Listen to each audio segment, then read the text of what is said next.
Please like, subscribe, and be sure to click that bell button for regular and exciting indie film content and your chance to be the first to engage with the Lift-Off Global Network of Film Festivals as we embark on launching the careers of the filmmakers of tomorrow.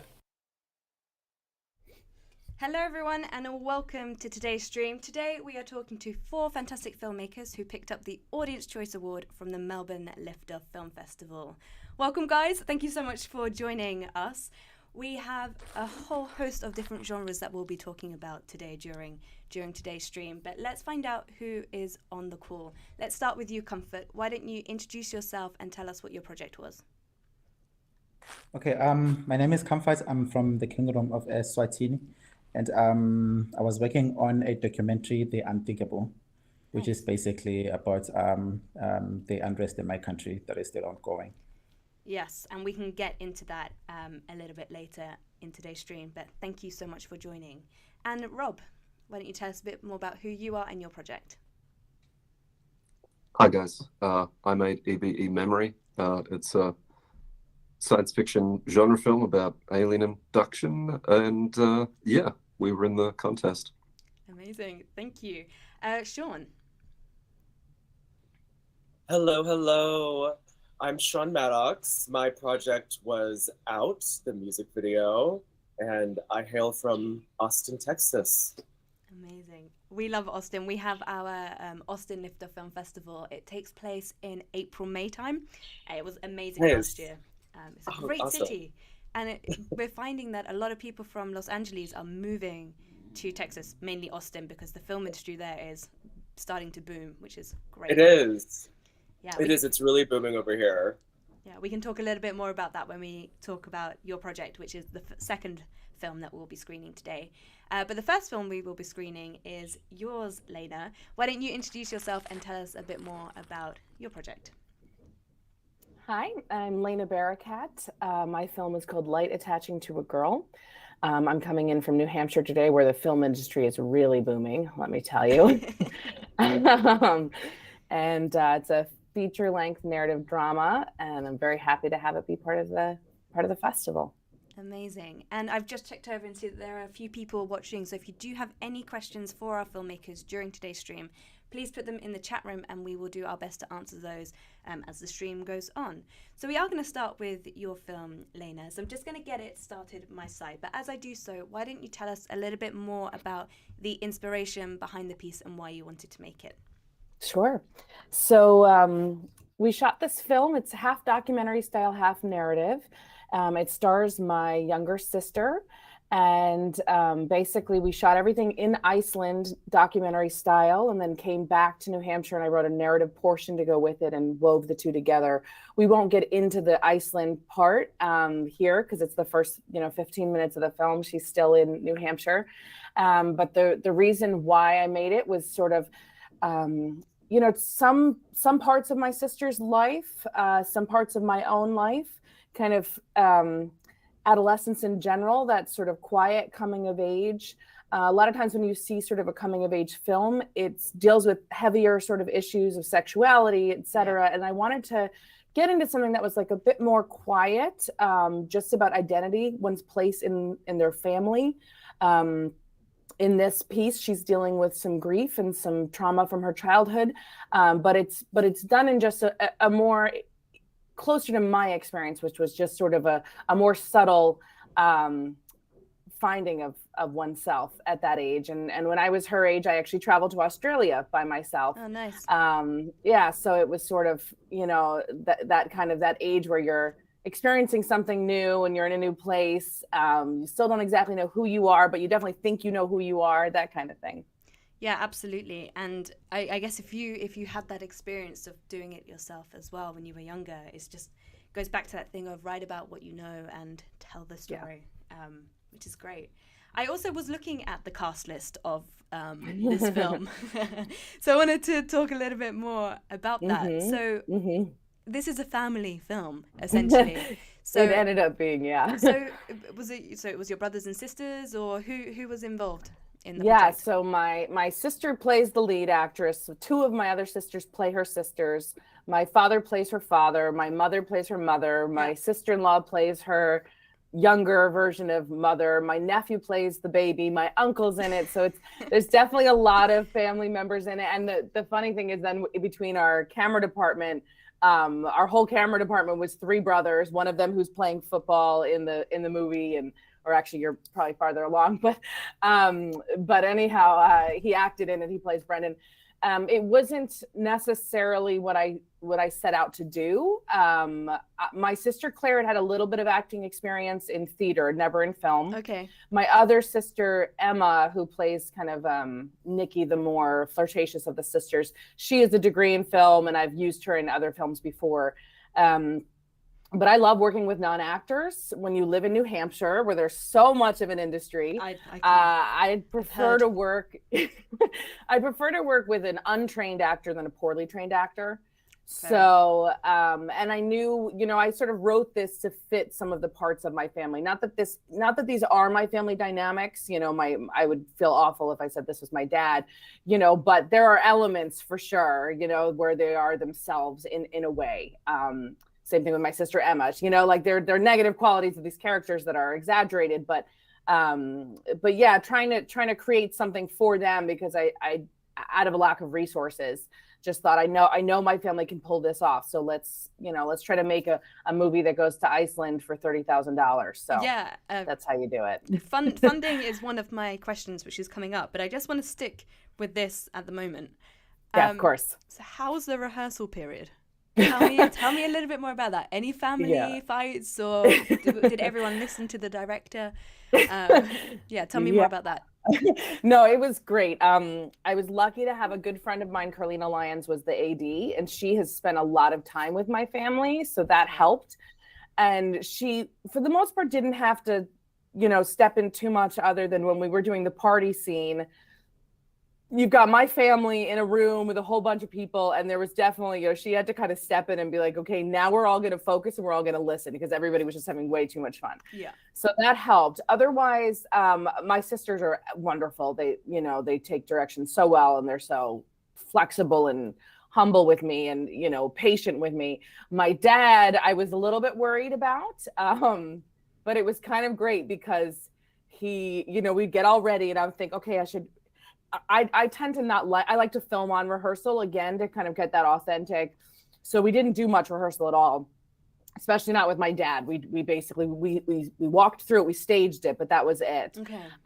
And so we rolled on his first take. There's scenes you won't get into now, but there's some scenes later where my dad has to like full on start crying on the spot twice and get angry and whatnot. And I was a bit concerned, but I knew my dad. I figured my dad could do it, but I really didn't know. He doesn't act, it was just going on a hunch. And so we get into the first take of one of his difficult scenes. Yeah. And we get on, I say cut, and I look over at the DP, and the DP looks at me, and he's like, one for safety? Like, it was just sort of like amazing. So all of my dad's takes were done. All the emotional stuff were done in 2 takes. And he was all annoyed because he wanted to do it in 1 take, he was, but so that ended up fortunately actually being fine. And I'm super grateful. My mother was very uncomfortable behind the camera. So it was a little bit of a torture to get her to just do the minimal things. She hardly has to do anything, but it was so hard. She felt so self-conscious. It was very cute, but everybody else was great. Amazing. I was expecting some other stories to come from that. I know, it's people amazing. Would. And what a budget saver as well. Yeah. Let's talk a little bit about that, because you mentioned you managed to create this feature film for $30,000, traveling to Iceland, which is one of the most expensive countries in the world. How did you find that whole process of securing the funding, or how did you get it funded? Was it crowdfunded, or did you get executives on board to help with that? Yeah, it's a good question. So basically, it began, the Iceland trip, the Iceland portion was sort of self-funded in that sense. I paid for most of it. My producer paid her way. It was an incredibly small crew. Everything was, so scrappy.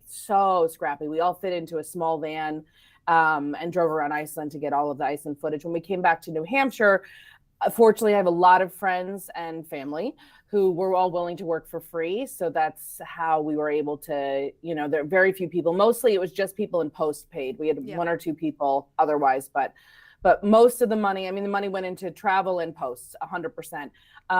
My producers came forward with some investment as well. And then we got an executive producer when we were in post to kind of help take us to the finish line. Nice. And actually it's less, I can't remember the exact number, but it's somewhere closer to 25 to 28,000, somewhere in there. So I wouldn't do it again. And I wouldn't ask people to work for free again. You know, this is sort of like a one-time favor for a lot of these people, but it was great to be able to do it. I'm so grateful. Amazing. So apart from, actually, it sounds like this was quite a straightforward shoot, but I'm sure you had some hurdles that you had to overcome in order to get the project made. Is there any particular moment that stands out where you just like, what am I doing? What am I doing right now? So many. Is there one that stands out that you'd like to share? Yeah, for sure. I mean, I'll bring this up. You know, we're making this during the pandemic. We started before, so it's several years in the making. But I'll actually say it was while on the one hand it sort of stalled production for us big time, post-production, what actually ended up being really great, because we had about a year where it was sort of like, what am I going to do with this film? How am I going to, and especially before the executive producer came in with the last chunk of the money, it was just sort of like, how am I ever going to be able to finish this, you know? And I'll say in a sense, the pandemic helped almost in one way, because it opened up the possibilities of location. Prior to that, you know, it was sort of thinking like an editor, a color corrections, score, everything would have, you know, we thought like it has to be someone I can go travel, sit in the room with and work with. And suddenly we were in a situation where I wasn't going to sit in the room with them anyway. So we could look anywhere around the world for all of those things. So my composer's from Oregon, Nice. Portland, but the orchestra that recorded the score did it in Budapest. And I got to be in New Hampshire listening while he's conducting from Oregon and they're playing in Budapest, and I'm hearing it. And they're this incredible orchestra that did the music for Squid Games and Parasite, nice. and they're amazing. Yeah, great. And then the color correctionist, she's in the south of France, and she's color correcting, and I'm in New Hampshire, and we're on Zoom and we're doing it together. And so, you know, my editor at one point was in Switzerland, and you know, so just being able to not be limited by in-person location, as hard as it was for me, because I am an in-person person, ended up being such a gift for us, because we could bring on these really talented forces that we couldn't have otherwise, or wouldn't have even considered otherwise. I think it also stops you micromanaging or overthinking or just breathing on top of that person. So yeah, I think giving space to have that other person create what they think the vision is, it does help. So yeah, the world is now a lot easier to work in. But yeah, so that was a positive that came out of COVID, I guess. Yeah, bringing the world closer that way. So what is next for you? I have 2 films right now that I'm looking for financing for. One I'm hoping to shoot in the fall. It's a smaller piece set in New Hampshire. And then the other, I went down to Panama a few years ago with a friend of mine, and we wrote a script to be shot there. Nice. We are now finished the script. Yeah, you know, why not? Add travel. I mean, because that's the one thing, if you're going to try to get people to work for very little, at least you can bring them somewhere exciting. So it was Iceland, and now it's Panama. So that would be a significantly larger budget than this was, but still really skeleton crew, very small. And so I'm in the fundraising stages of that, which is the least fun of all the stages, but hoping to shoot that in 2024. Absolutely. Amazing. And then just final 2 questions from me, and it's more about why you wanted to be in this industry. So let's start with that question. Sure. I've always been into the arts. I've always been involved in the arts, but I could never, you know, I was sort of like a jack of all trades, master of none. I sing, I play piano, I do visual arts, photography, whatever, but none of them I'm, you know, particularly amazing at. And then when I was in college, I was studying philosophy and literature, and realized sort of like I went to the movies and sort of realized, like, I mean, I'd been going to the movies my whole life. My parents were really wonderful at introducing us to independent and foreign cinema from a very young age. But it sort of all clicked where it was like, in my mind, I thought, oh, you know, movies are where I can incorporate all of those skills. The irony is that I had no idea. And, you know, anyone who actually works in the film industry realizes you don't work in all those things. You know, you pick one very specific lane. You don't usually get to compose and do the cinematography and do the writing. But in my mind, I thought that's everything, you know. So that's, I think, what first kind of got me into the idea. And then just seeing the power of film, how film has really, in many ways, changed my life, at moments saved my life, and just how powerful it can be because it hits on all of the senses. It's a type of storytelling that really is fully immersive. And so that's where my love for it came. And with all of that in mind, what is your favorite film?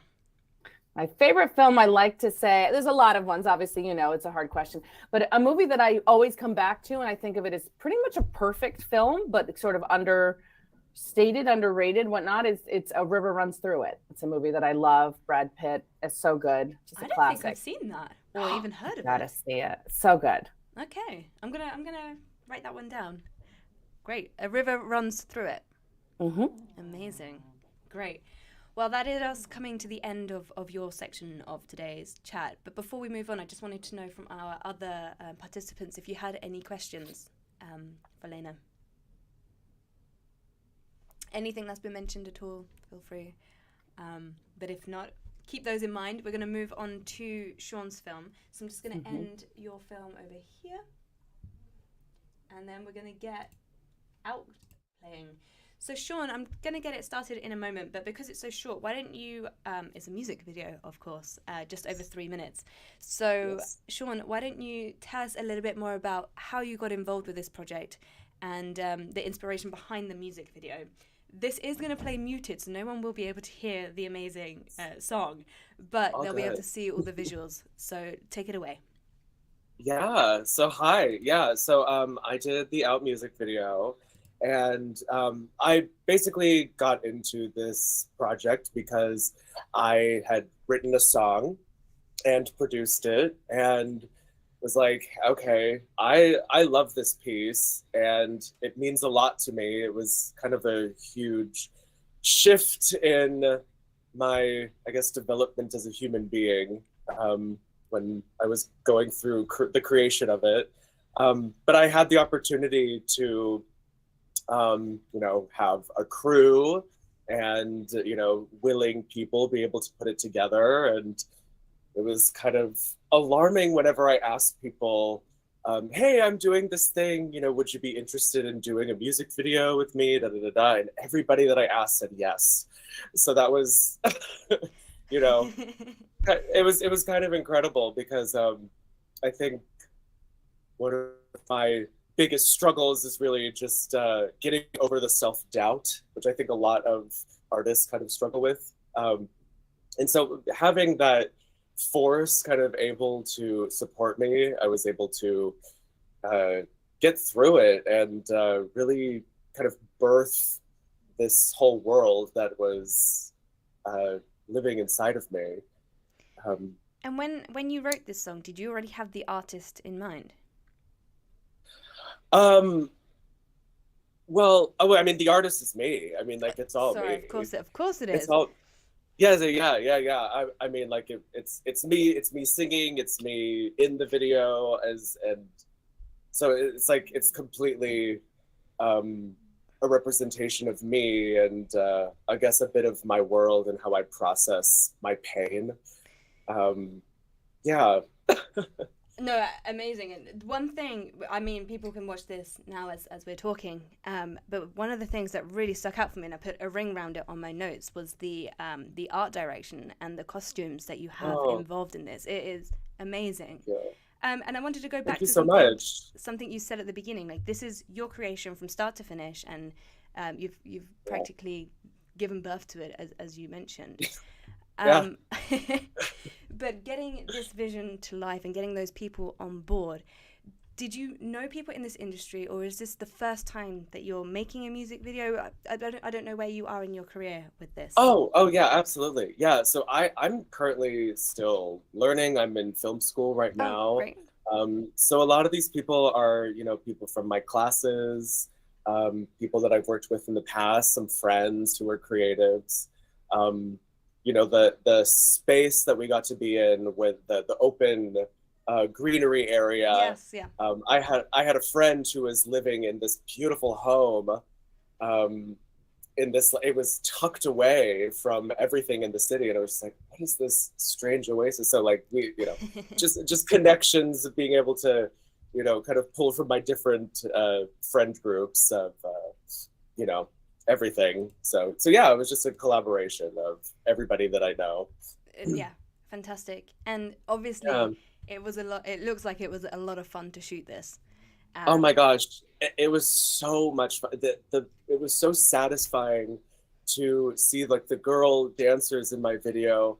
At the very end for their very last shot, I just got them kind of jamming to my song, and it was like, oh, I was like, this is why I do this. But so another note that I have is the choreography. It is fantastic. Yes. How long did you have to rehearse for that, and how many days shoot did you have? Yeah, no, so it was a 2-day shoot, and we started prepping, I would say about a month out. And my good friend Vitarius Black, who's super talented, he's also a recording artist. He did the choreography for me and had supplied me with the wonderful dancers. Like, I mean, the dancers really were like the heartbeat of this piece. Because for me, it was really important to have a representation of feminine energy kind of flowing through and supporting this main character, because it's a concept in my own work that I refer to, this like feminine energy of support, but also maybe a little bit of danger at times. Yeah. But yeah, no, it was they were all so fantastic. I couldn't have done it without them. And you did mention that you are currently in film school. Yes, I am. Was this project part of film school? Was this something that you decided to do alongside your studies?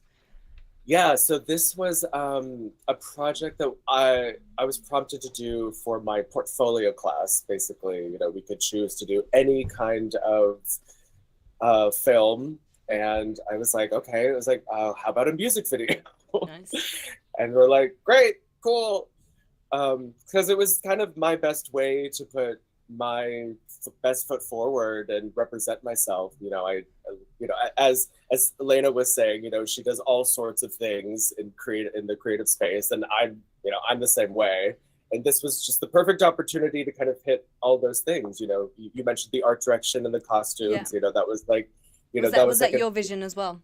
It was my vision, and also and I also had somebody who helped collaborate with me. Nice.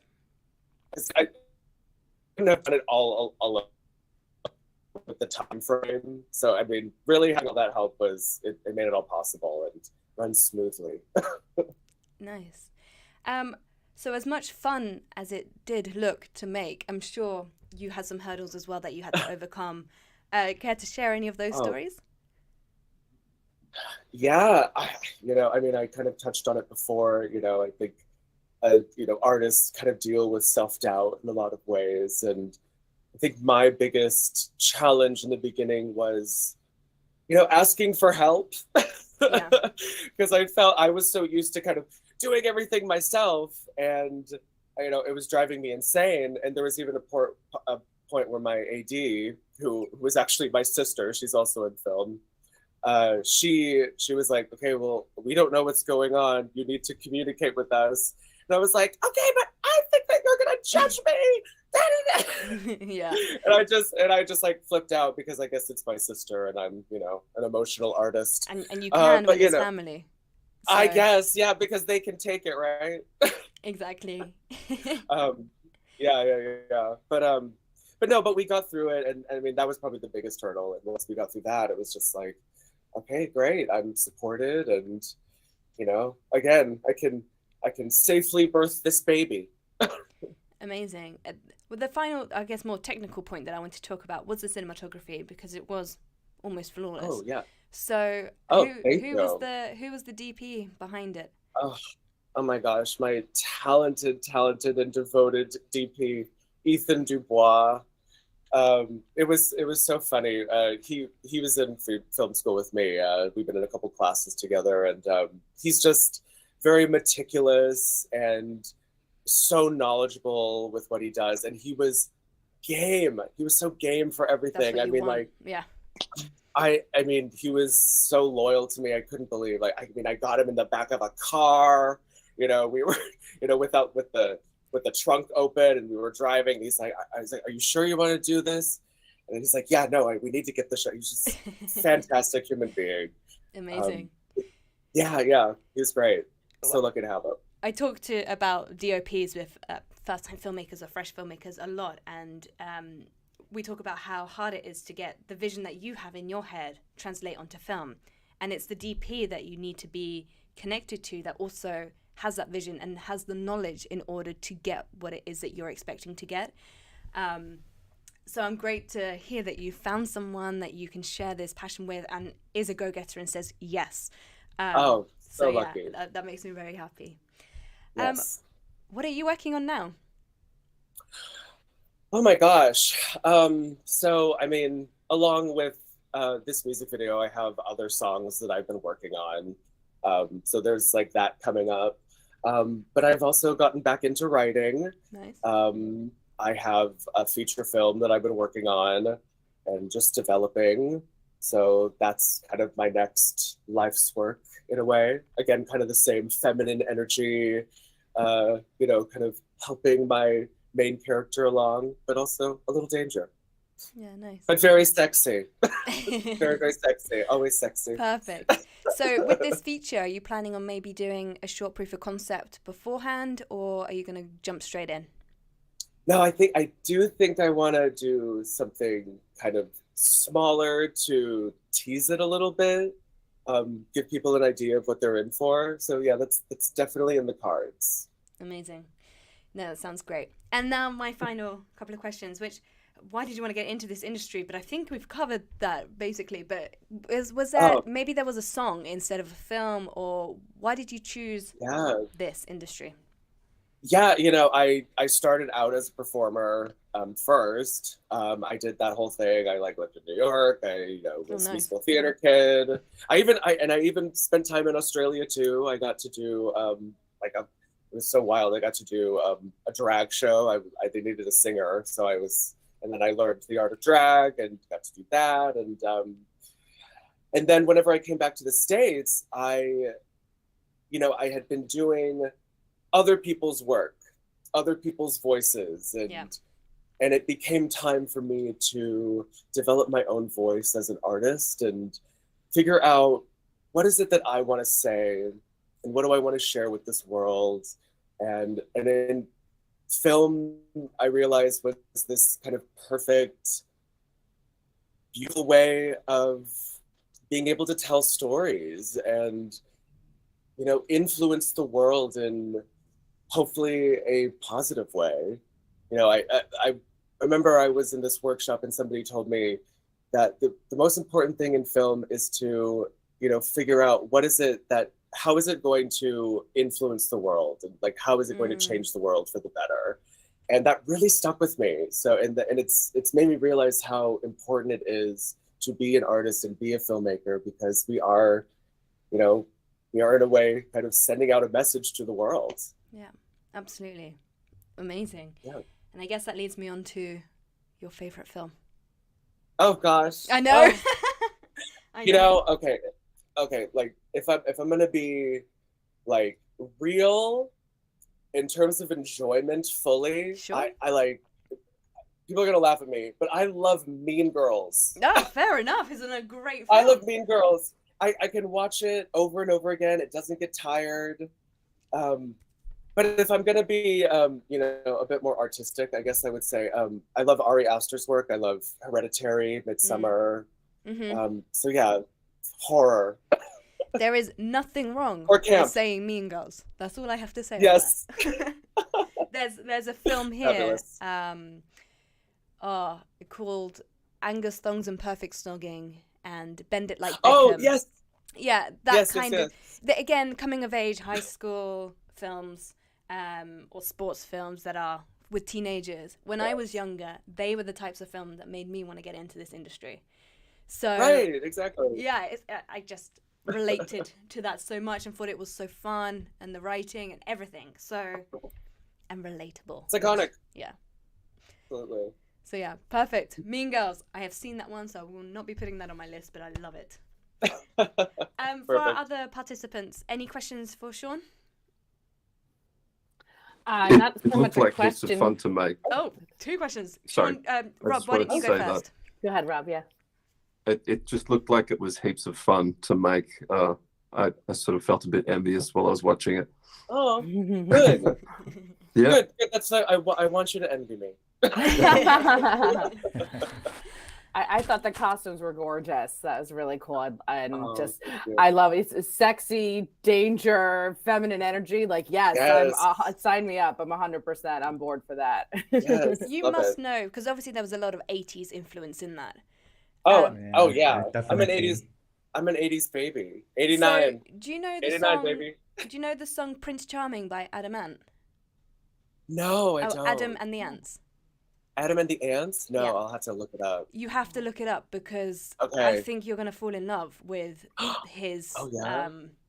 just whole demeanor and costumes and everything. Oh, There's okay, 2 great. songs by Wait. him that will come up straight away. Prince Charming's probably going to be number 1, and I can't off the top of my head Charming. remember the other one, but you'll Stand see and it. deliver. Thank you, Stand and Deliver. Is yeah, okay, so you know him. So Okay. I think Yeah. with that in mind, Okay. Sean's going to be like, okay, That cool. music. Yeah, All right. Okay. Thank you. yeah. I'll definitely look them up. 80s, I think he was. So Yeah. Yeah. Everybody always tells me, "Oh yeah, it's so 80s." I'm like, yeah. I mean, that synthy dance. Yeah. yeah, I love that. Okay. Angsty vocals. yeah. I mean, yeah. Without it. You'll see a lot of similarities if you look him up. Oh, fabulous. Can't Okay, wait. great. So now we're going to move on. We're going to move on to Rob's film. So I'm going to get that loaded this side. Rob, why don't you re-remind everyone what your film was and your role and the inspiration? Wow. Okay. Well, this was like a hobby film that was put together over the course of about 4 or 5 years. It was, I guess, a pandemic film as well, like you were talking about before, Laina.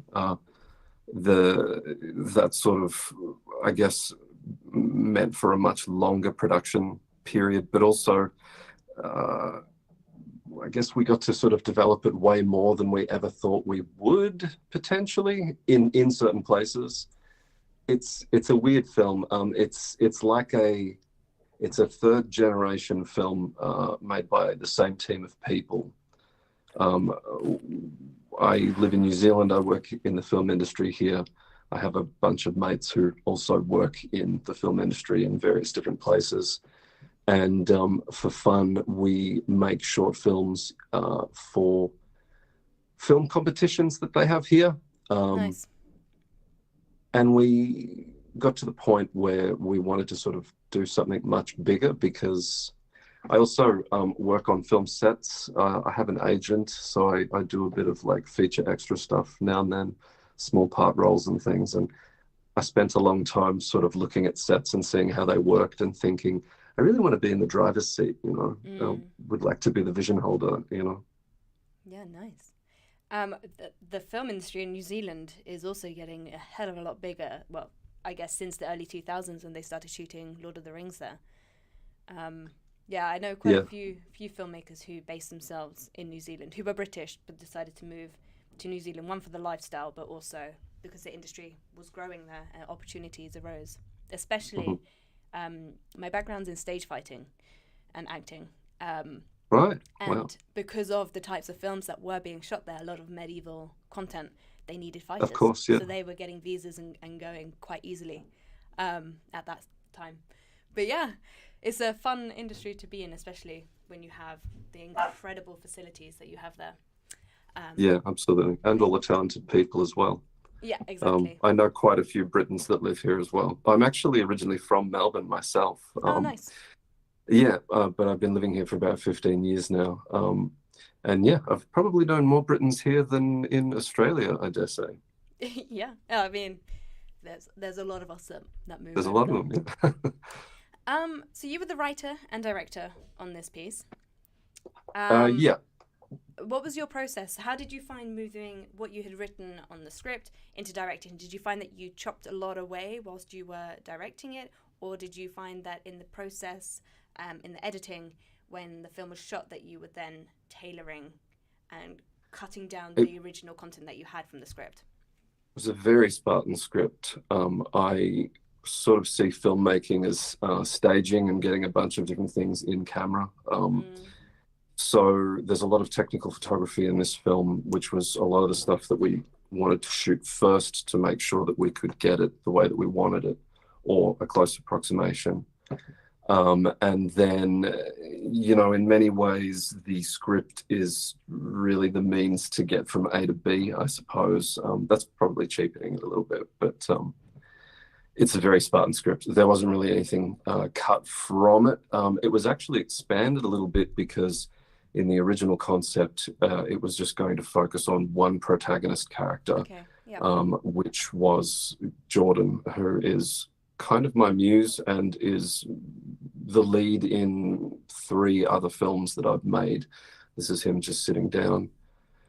But he was in the process of buying a business and moving up the coast, and he couldn't commit as much. And then the film kind of got bigger all of a sudden because I realized that I couldn't shoot all the setups that I wanted to with just him because of availability. Yeah. So I started writing these parts to involve other people that I wanted to capture as sort of screen characters who were interesting to look at and interesting to listen to. Yeah. And that's how we ended up with the 3 guys. I knew it couldn't just be 2 guys because that didn't sort of seem like, 1 seemed good, 2 seemed like it didn't really work, or there was some sort of balance issue. 3 seemed like it was just the right number of people, you know. And obviously, you mentioned there that you've worked a lot with one of the actors in 3 different films. What was his name? Sorry. Jordan. Jordan. He's the 3rd. Jordan MacArthur. He's the 3rd patient, the one in the tracksuit. Perfect. And then the Him. other two actors. Did you audition them, or did you also know them? No, the other 2 actors. The middle guy is a work colleague who used to be a runner for Peter Jackson, and nowadays is just sort of this really funny-looking, very affable character. Who's always got a cool story to tell you. And I really wanted to try and capture that in his character, but he sort of was, you know, on the day wanting to do all these other different characters or take it very seriously. And Yeah. it was very difficult to try and get that real sort of him out. The first guy is Mark, and he is an old friend and also a very interesting character that I had always sort of wanted to put on film. Nice. Great. You started talking about the photography or the cinematography and the shots that you wanted to get for that, because there are quite a few technical shots in here. I don't think we've quite seen how technical it gets yet. But how was the process of that? What did you have to, when you were working with your DP in order to get that vision, were there any particular notes, or how did you get those shots, basically, is what I'm asking? We're sort of making 2 different films at the same time. Yeah. The narrative aspect of the film, which was all with my DP, Alan Beer, who has an excellent eye and is a professional photographer himself. He shot all of the stuff that we're looking at right now. My other friend, Bernard Stock, runs his own photography company and has all sorts of really cool gadgets, like a really fancy drone that we did some drone photography with for the film. Yeah. And an even more fancy 360 camera, which was really eye-opening to use, actually. You could shoot an entire feature film in one. You had every angle that you wanted, and you could undistort it back to something that looked film grade. So it was a very interesting bit of kit to use. I'd be very keen to use it again, or have an excuse to use it again, because of the nature of the plot of the film and the context of the alien abduction scenarios and stuff. I wanted to use stuff that I knew we would be able to shoot sort of in high, odd angles and things. And the 360 camera was great for that. Nice. Yeah, we're starting to see them more and more come through on short films now as well, especially people are so happy to use it. They put it in the specifications, like 360 camera, and you can see it a little bit, but I don't think if you didn't know that you'd necessarily see it. But yeah, there was moments in there where I was just like, how do they do this, or what was your process? I'm glad that you were able to tell me a little bit more about that. So thank you. Mhm. And the special effects that were used as well in post, that must have taken quite a bit of time to get the post-production done. Yeah, there are a couple of comped shots, and there is a lot of post-production and DI and stuff throughout the film. Yeah, there's a couple of plated shots at the end of the film, mainly shots that involve the alien itself, which are, of course, comped. And the mirror shot has a lot of hand painting in it as well, which was a bit tricky, but paid off. Yeah, nice. Nice. So from start to finish, so from the moment you put pen to paper to the day that it was finished in post, what time frame are we looking at? Well, so we shot the narrative portion of the film way back in sort of the middle of 2019. And at the time, we put a really very sort of different version of sort of that into that competition. That was kind of like a work print, you could say. But it was the same month that I was working on set for Avatar, and I remember we did all of this all one weekend, which was nonstop and really exhausting. And then I sort of went and did these really long days on set for a few weeks. And then we'd already done a lot of pre-production stuff, mainly all the technical photography. Then we got all the narrative portion of the film in the can, and then the pandemic hit. And I sort of had to reevaluate how I was going to make it, how I was going to finish it, and how I could sort of find the silver lining in what was potentially going to be a lot more downtime to potentially, make this into something really good. That answers the question, sorry. It's past midnight here. So it took a couple of years, really. Yes, and 2022, I guess you could say, was the release year. Yeah. Nice. And how has the project been doing on the festival circuit? Quite well, actually. We screened in the Weta FX Film Festival, and we've also won a Best Extended Horror Short at the Strange Days Festival. Nice. We got a few accolades in the Indie X Festival. We've just been picked up in the Oregon Short Film Festival, which is pretty exciting. Yeah. Almost tempted to spend a ridiculous amount of money to watch my film in a cinema in Portland. Yeah. Maybe. And yeah, I'm still waiting to hear about a couple of other ones. So fingers crossed. Something I think that you should look at once you finish the festival circuit is what you're going to do with the film next. Do you have any plans for what you'd like to do with the film once it's finished the circuit? I've seen a couple of mates who've made similar sort of high concept special effects shorts finish up in the festival circuit and then find their home on a free streaming platform that might operate out of YouTube or Vimeo that is very sort of polished looking and professional and has heaps of really cool films sort of on there. And is this platform called Dusk? That's one of them, yeah. Yeah, so I think you have a good shot with that one, just because of the sci-fi element of it, which is what they specialize in.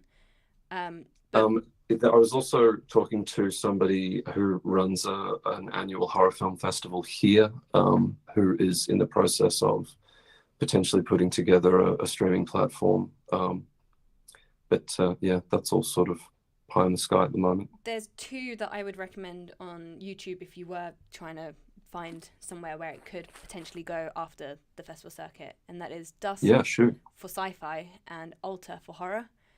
Aha.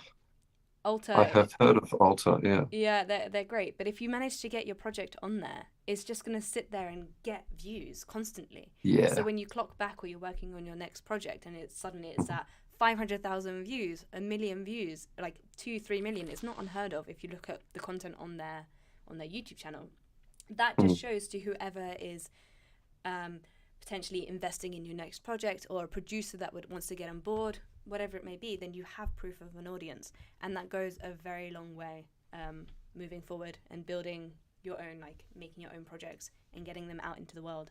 So definitely don't just think, oh, the festival circuit's done, I'm just going to put it away now and move on to the next project. No. Try and give it a home is what I was trying to say, basically. It's nice to have the encouragement. Thank you. Yeah, I think it will do well. And there are others. There are plenty on YouTube, and it's a great way to just keep exposing your film to new audiences. But yeah, cool. So it's now in the festival circuit. You might be going to Oregon, which would be amazing if you could go. But what else are you working on? What's next for you? I'm in the process of post-producing a gangster film that I made with most of the same people you saw in this one. The original team that made this is the third film made by the same team. So there's a fourth one coming, which is also made by the same team with an exclamation mark. The people have changed a bit over time, but that's what we're doing at the moment. That one went through a lot of sort of kicks and starts, but I think I have everything I need now to complete it. And then after that, I think we're maybe going to make a prison movie. Nice. With the same cast? Probably with a much bigger cast that would ultimately be clinging to the sides of the same cast, yeah. Nice. And anybody we can attract to it. Amazing. Sounds great.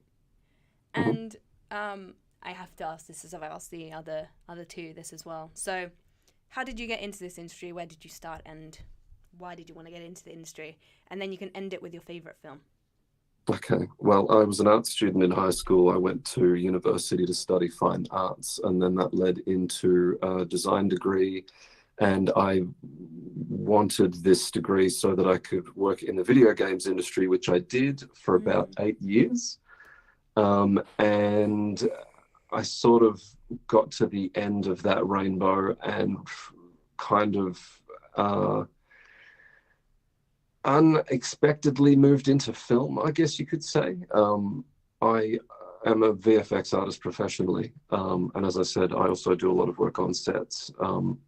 But eventually it led to this, I guess, ordering people around and trying to get them to capture a thing that I have in my head.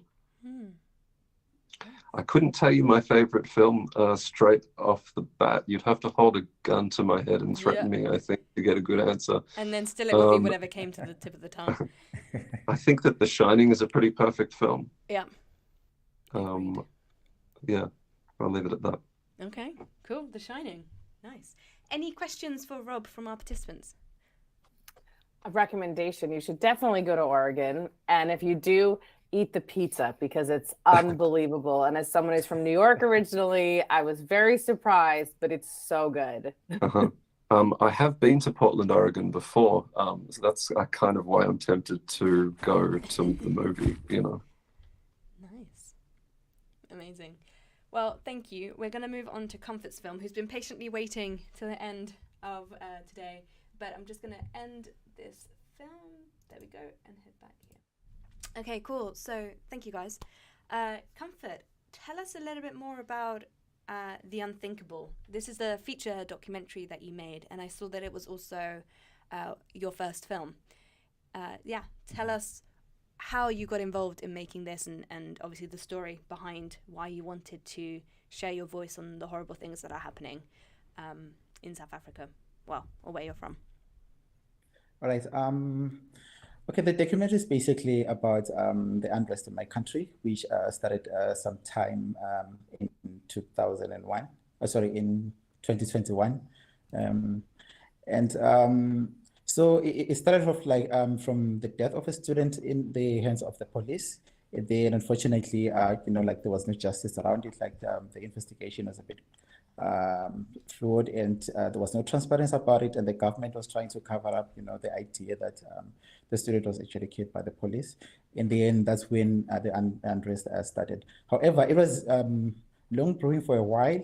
So I wasn't really so much into the industry per se, because the industry is almost non-existent in my country. It's a very, very small country. I was studying at the time. I was doing my studies, and so a lot of things happened, involving the police, including the death of my sister.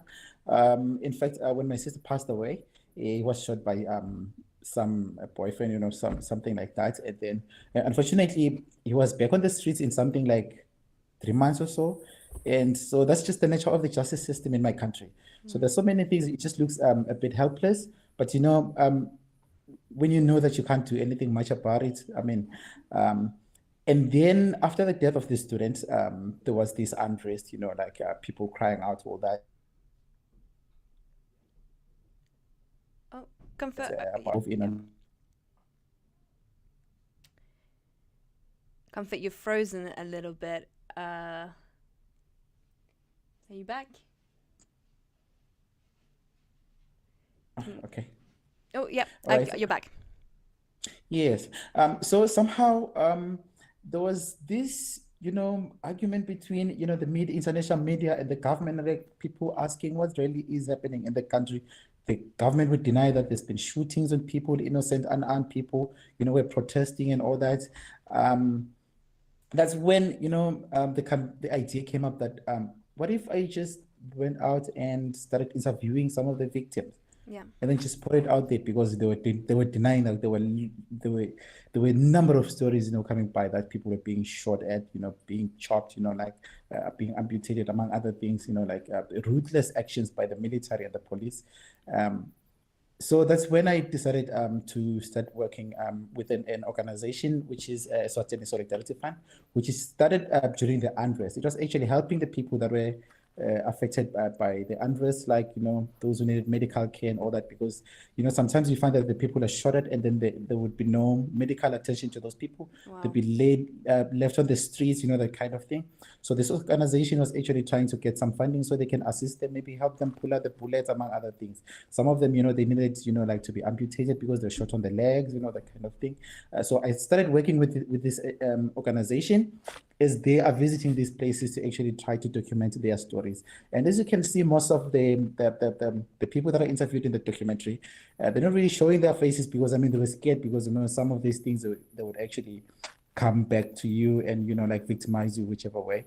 And even I myself was a bit scared, So that's how I actually found myself in that situation where, I felt like maybe if I could just find a link between, these ongoing arguments, just to say there are actually things that are happening in my country. So if I could actually go out and get the people to talk, and then maybe people will get a clarity. Even the people in the country, some of them were even in doubt, because you hear these stories, but if you've not been there, so you're not really sure if people are making things up, just painting the government bad, or these are actually real. So there was a lot of that. But now bringing up this documentary just sort of did bring some kind of clarity, and obviously some outrage from the public, because it was the public reaction was quite disheartening about the stories that they heard. Yeah, absolutely. I want to ask you a bit more of a filmmaker question regarding this documentary, because from what I understand, you one day decided to pick up your camera, go and interview the victims. So I want to understand how you came up with the structure of the documentary.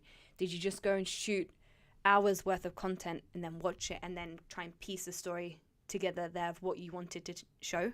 How did it work? To be honest, I didn't really plan out on the whole documentary. Like, I didn't even expect that it was going to be an hour. Originally, it was meant to be something like 3 or 4 minutes, because I actually had one particular person in mind that I thought maybe I would interview. And then when I went there, only to find that there were other, stories on social media and all that. So it got bigger and bigger and bigger and bigger. So really, I didn't really have it structured that way, because honestly, I didn't even know what I was doing. I was just putting things together, and then it got bigger to like 8 minutes, 10 minutes, and then there's more stories. And then I heard that like there was a 9-year-old who was shot like in the stomach, and then I had to go, get that story as well. And there's other stories elsewhere, the kind of things. It was, as I was making the film, these things were actually happening. So that's how it actually got bigger and became, like an hour. In fact, because I mean the numbers went up to, I think there was about 80 deaths or so, and then the shootings close to 600. So at some point I just decided to like just to stick with the 12 sample group that I had at the time, because I mean it was also dangerous to be going around asking these questions myself, because I mean when the government is trying to cut off such things, this is war, so you don't want to be found in one side of the situation, because I mean I didn't have any kind of backing, but basically it was something like that. So I didn't really have it like properly structured, like to say I want to do A, B, C, and D. The things were just happening. Yeah, I thought that was the case, but I didn't realize that you were starting as just a short project, and then it just expanded into what we see today. Was it just you making this film? Did you have any crew to help with the sound or the interviews, or was it just yourself doing this? Okay, the technical part of it, yes, it was myself. However, I was working with a crew. There was 4 of us on the ground. There is 3 of those were actually helping these a ground team that was actually helping these survivors of the unrest. And then the rest of the crew were people that were outside of the country that were actually pouring ideas on how we can actually put the documentary and the stories and all that. We had my co-executive producer who is currently in Norway, and then there's 2 who are currently in the US, and then there's others in South Africa, I think about 4 or 5 or so. And then there's just a few of us in the country on the ground that are actually working on the documentary. Otherwise, the technical part of it was myself, and I had to teach myself a lot of things, because I mean, to be honest though, I didn't really, when I made this documentary, I did everything like in a cell phone, like everything was done in a cell phone. Because I mean, it grew big, like it was meant to be small, but then it got bigger and bigger and bigger. So it's basically that. And, with the cell phone, there's technicalities and limitations and all that. I mean, you have to do some subtitles, something I've not done before, and then now the file is so big, like it's difficult to edit, and then, compromising the RAM and all those things. So it was quite sort of a challenge. And also, like and you have to try to stitch it together, because now it's so big, but you wish you had it, somewhere. But then it was even difficult to just transfer it to another device, because I mean, everything was just, it's like growing a tree in a house. That is just how it works. That is how it works. So it's difficult to just take it out now, because it's just so big. I mean, now it was, even the editing part of it became a challenge, because, when the file is so big, to something like 20 gig or something. So now you have to, every time you have to click, it's a bit slow now, because I mean, you're using a small gadget that is not necessarily meant for that. So it was sort of a challenge, but I'm grateful that eventually it did come out. So now that you've made your first documentary, have you caught the filmmaking bug? And do you want to continue telling stories and interviewing people? In fact, immediately after that one, I decided to upgrade and just get, like try to get equipment and all those things, like proper gadgets and all that. So I'm still working on that as well. So I've actually decided that I'll go all out, and in fact, I'm working on part 2. Which is about to come out. In fact, it was scheduled to come out in December, but then that we went through another phase of the unrest, so it was a bit dangerous to actually release the documentary at the time, because I mean, some of the people that were interviewed at the time, because of some of the bombings that were taking place, they were bombed again, probably some of them 2 or 3 times. So it's really a very tricky situation, and to actually throw this out there. So for the time being, yes, I'm working on part 2, but I'm just trying to polish up here and there. Otherwise, I'm just waiting for the situation to just subside, so that maybe it will be safe to release for everyone in the documentary and myself. You mentioned that there was an organization at the beginning of this chat that you were working with, and in order to get these interviews. Have they seen the documentary in full, the one that we're screening here today? Have they seen it? Oh yeah, of course. They have actually seen it. In fact, we decided to put the documentary on YouTube. You can find it on YouTube, and we also posted it in some page on Facebook, because it was meant to just create awareness. Yeah, like for people to be aware out there and all that. Amnesty International and among other international organizations, just to come in and intervene and try to like call for calm in the country. So yes, it is readily available. So yes, they did watch it. Amazing. And obviously they're an organization, but there are many organizations like the Red Cross and other organizations out there that are helping in these zones. They are also looking for film content just to raise awareness of what is going on. So maybe it's worth reaching out to them as well, just to get more eyes on your project. Thank you. In fact, we are hoping that the situation is going to subside eventually, because it's getting worse. Even with the current one, as we speak now, there's now it is invited so many of illegal warfare. Now there's illegal guns, on the streets. Anybody could have a gun now. That's just how the situation is in a space of 16 months. So it's quite really bad. It's really scary. bad. In fact, it's very, very, very scary. And there's still people that are in hospital even today, since for almost 2 years now. Like the way they've been hurt, some of them were burnt in fires, among other things. It's been quite bad, especially for a country that has not experienced war in over 200 years. It's very new to everyone, so it's quite a shocking experience. Yeah, and I think as horrible as it is, I'm glad that you're able to capture these eye-opening interviews and telling the stories of the victims and getting their words out into the world. So thank you for sharing your documentary with us. So you've got another project that you're working on, obviously the part 2. So I guess my final question for you is, and the same as what everyone else has had, what is your favorite film? My favorite film is actually, I would say, I'm a fan of James Cameron. Okay. So his favorite work, is Titanic. I love I also Titanic. loved. Yes, I feel like James Cameron has this way of surprising you. You can just come up with something and just make it spectacular. Because when you look at Avatar and Titanic, it's like 2 different movies, and then his previous work was Terminator, and then Rambo. It's just a different work, but the way he surprises you all the time. He comes up with things that you've never seen before, and it just puts it out there in a way that just makes you feel like, you know what, I probably would never top that. His work is quite good. And then I watched the recent one, which is Avatar, The Way of the Water, which is my personal favorite at the moment. I don't know, maybe it's my favorite because it's recent, or it's my favorite because it's actually my favorite. But when I walked out of the cinema, I was like, yo, this work is just brilliant. The graphics and everything. It's so good. He's a genius. I haven't seen the latest Avatar, but I've only heard good things. And Rob, did you say that you worked on it? Pardon? And Rob, did you say that you worked on it?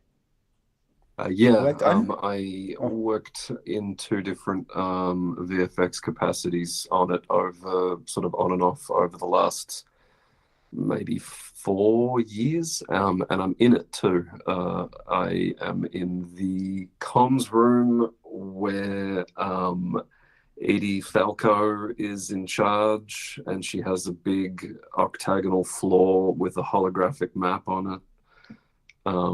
Yeah, I'm a staff officer in that room. So amazing. Yeah. So Comfort, you have seen Rob before, but just didn't know it. Oh yeah. Amazing. Well, it's good to see you. Okay. Our stream is coming to an end. I just want to again say thank you to all of you for joining us, especially for those that are based in America, New Zealand. Time zones are crazy. So thank you again so much. I will just be shutting down the stream this side, but we can continue a conversation if you'd like to. But again, thank you so much for joining today.